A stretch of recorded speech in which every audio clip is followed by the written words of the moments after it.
బుడ్డ పోరలు మంచిగా ఎదగాలని డాక్టర్లు ఏం చెప్తే అవి కొనుకొచ్చి పెడుతుంటారు. పొడుగు పెరుగుతానికి ఏది మంచిది, బలంగా ఉండటానికి ఏం దాపాలే, బీమార్లు రాకుండా ఉండాలంటే ఏం తినబెట్టాలి, ఇట్లా సగులం తెలుసుకొని పెడుతుంటారు. అగో అచ్చం రైతులు సుతా అట్లనే సంటి పొరల లెక్క సాకుతుంటారు పంటలను. కానీ అవిటికి మందులే టానికులాయే, యూరియానే ఉగ్గాయే. కానీ మార్కెట్లనే గిట్లుంది.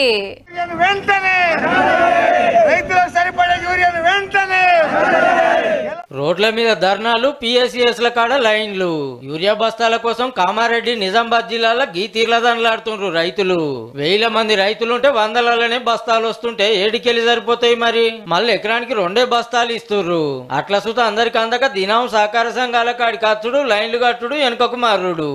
నిలబడి కాలు గుంజున్నాయి తప్ప ఇప్పటికి ఇంకా యూరియా సంచి కూడా దొరకలేదు.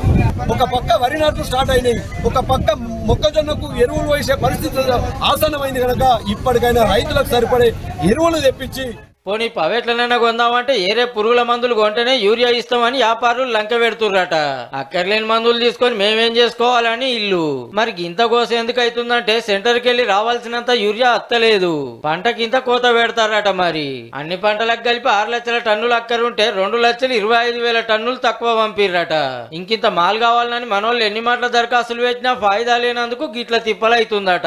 దేశంలోనే బగ్గ పంటలు పండితే మా రైతులను గిట్ల గోస పెడితే ఎట్లా సార్లు? సరిపోను మంపూరి జరా.